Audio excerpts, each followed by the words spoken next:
This is Nightlife with Suzanne Hill. Well, you're probably familiar with the all-male pop opera quartet Il Divo. They're one of classical crossover's greatest success stories. They were actually a creation, you might remember, of the TV talent judge Simon Cowell 20 years ago. Well, since he helped create them, they'd have 50 number-one hits, sold out tours around the world, performed at the Olympics, at the FIFA World Cup, even Queen Elizabeth's Diamond Jubilee back in 2012.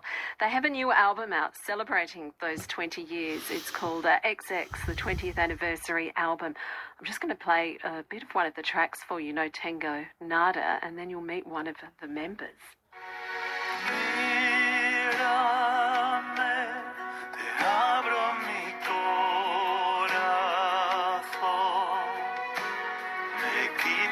Mis miedos con cada beso que das.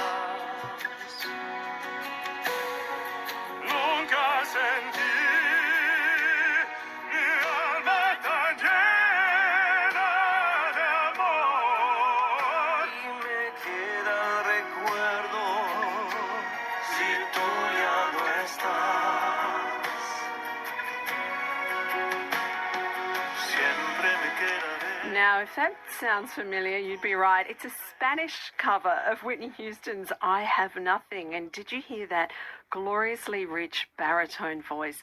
It's the voice of Stephen Labrie, who is with us now all the way from New York. Hello, Stephen. Welcome. Hi, thanks for having me. How are you? I'm very well, and you're very welcome.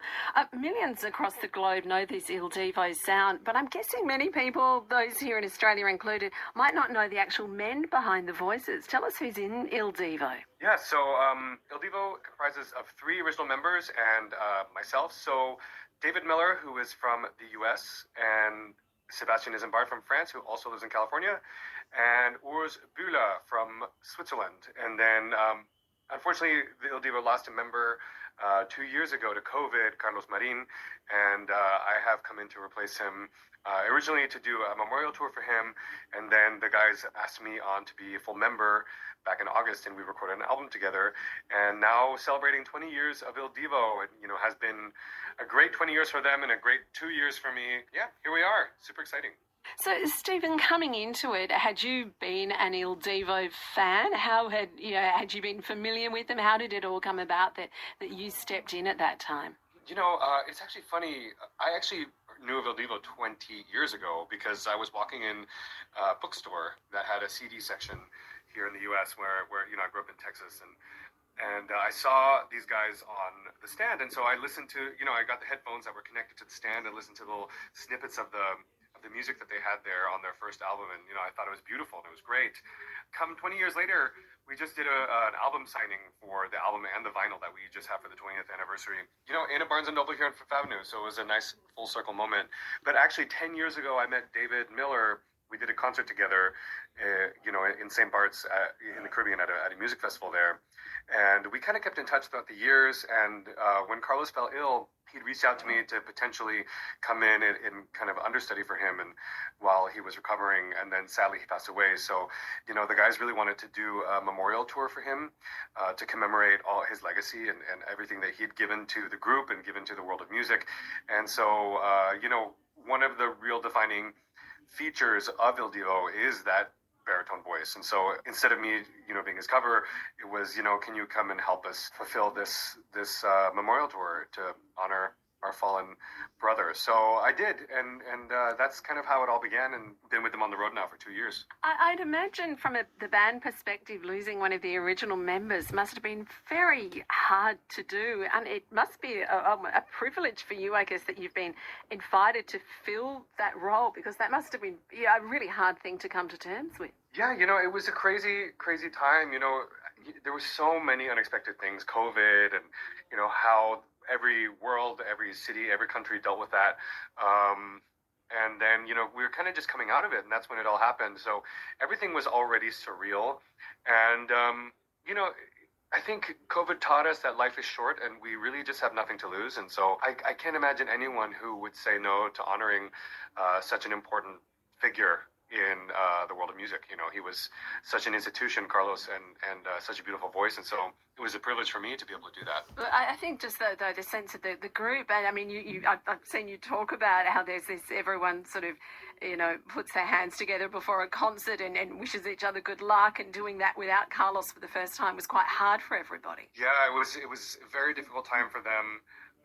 And a difficult time for me too. I had no idea what to expect. There was a lot of sadness and a lot of sadness with the audience too. I think, even coming out of COVID and everyone just isolation and then everyone coming together to remember this great man, was, I think it was hard for everyone. But, I think in life, the only thing that one can do is just keep on going and surge ahead. Otherwise, what is there? Stephen Labrie is here with you on Nightlife. He's one of the members of Il Divo. He is the newest member.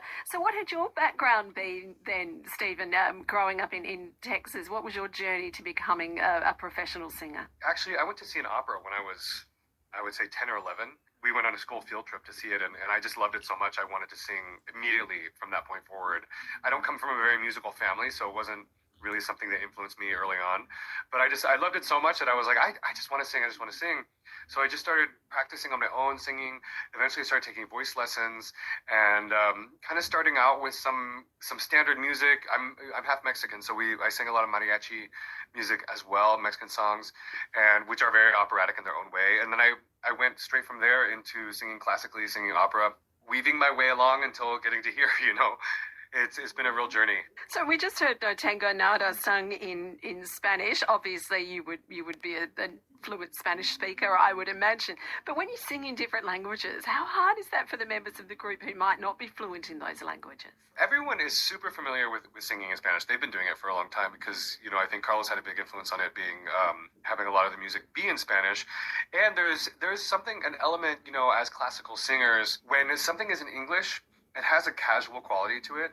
And then when you put it in Spanish or Italian, it has a much more classical feel to it. And it always sounds much better, doesn't it? I think so. Much more romantic, yes. Yes, exactly. I think that's just what we are having the opportunity. The Whitney Houston song is such an iconic song, and it's a song that I really wanted to do. I think, but I was saying to the guys, I think if we do it in Spanish, it's really gonna settle into our universe, and so that's what we ended up doing. And actually, Urs, his wife is Spanish; he's fluent in Spanish. He did the translation for us. Well, look, you're surrounded by Spanish speakers, so it all seems to flow quite naturally. So one thing I noticed preparing for the interview too, Stephen, listening to the new songs, that the individual voices in Il Divo really stand out. The different accents, the styles. How do you work together so that they complement and they shine individually? It definitely is different being a soloist. Different to working as a team in a band, in a group. I think we have our moments where we're singing lead vocals where we do get to shine, and we know, it's a matter of also where in the song, how should we approach this phrase or that line depending on where it is in the song. And also we kind of know our strengths, and so we know who should do what at what moment. And when we're harmonizing with each other, we really do try to take the phrasing and the musicality of the person singing the lead line, so that we do have some sort of a blended quality. If some guy is singing straight tone, then the harmonies will do that too. Or if there's a little scoop or a little slide here or there, the harmonies will want to do that as well, because we really want that person who's singing the lead to shine, and we want to be, as a harmony, supporting that person. So there is a lot of thought that goes into it.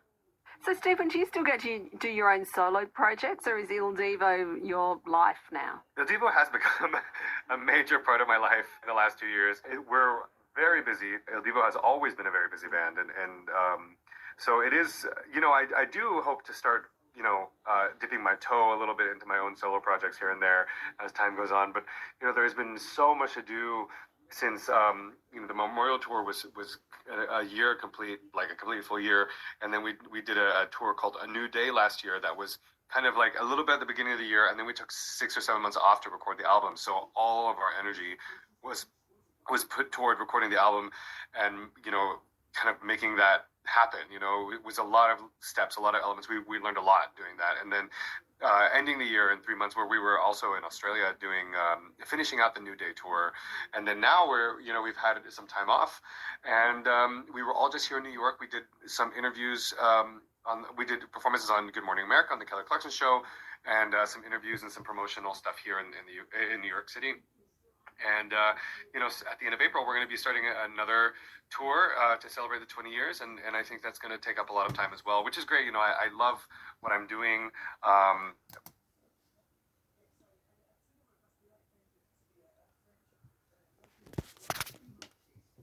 I love singing with my comrades. It's really a wonderful experience.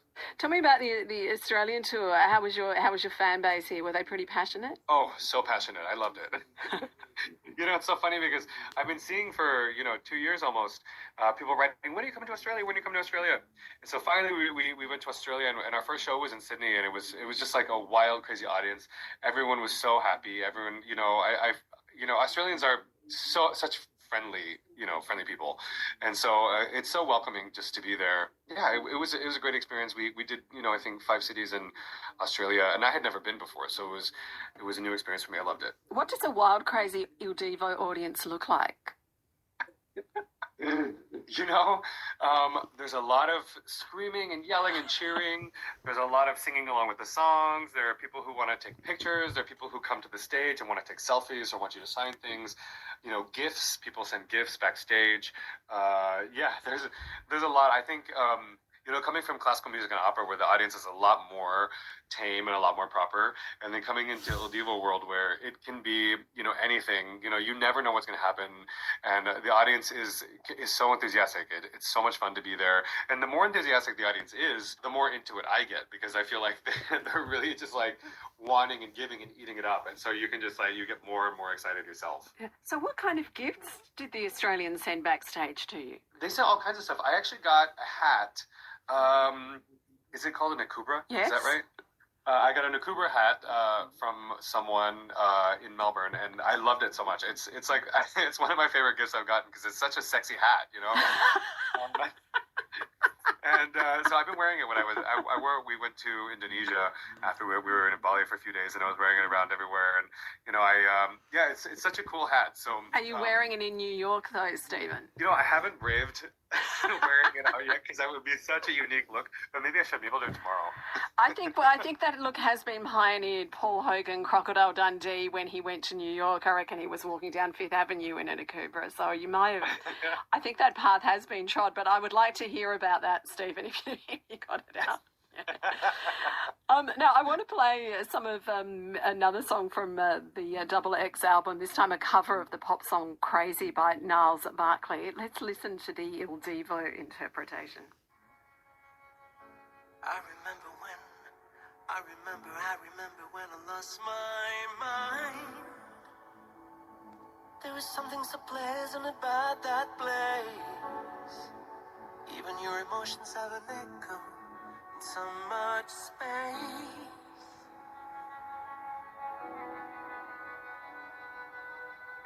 And when you're out there without care, I was out of touch. But it wasn't because I didn't know enough. I just knew too much. Does that make me crazy? Does that make me crazy? Does that make me crazy? Possibly. Stephen Labrie from Il Divo is here, and that's a cover of the pop song Crazy by Gnarls Barkley that's on Il Divo's 20th anniversary album Double X. Stephen, people who are familiar with the song will know that is a lot slower than the original. Tell us how you reinvented it. We've been talking about the album for a long time. Look, I would say it took almost a year from the beginning of brainstorming songs until the end. And what I realized, when we started talking about the album, I listened to all the Il Divo albums because I kind of wanted to have an idea of what has been done throughout the years. And something that stuck out to me was Melancolia, which is the song Wicked Game. And I actually didn't know the original song when I listened to Melancolia. You mean the Chris Isaak song?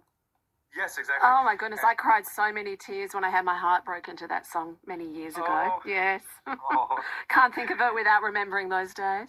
oh dear. Go on. I feel like we all have songs like that. And Il Divo version is so vastly different from the original, and that kind of opened the door to so many possibilities in my mind. And so when we were coming up with the set list, this was actually a song that Seb had recommended, and he had an idea for it. And actually, he worked on this song with our producer Carlos Lopez. He wanted to stretch the soundscape of Il Divo into a new kind of more modern texture. And so he took this song and he slowed it down. And, you know, at some point when we were listening to it, it was even too slow and we had them speed it up a little bit.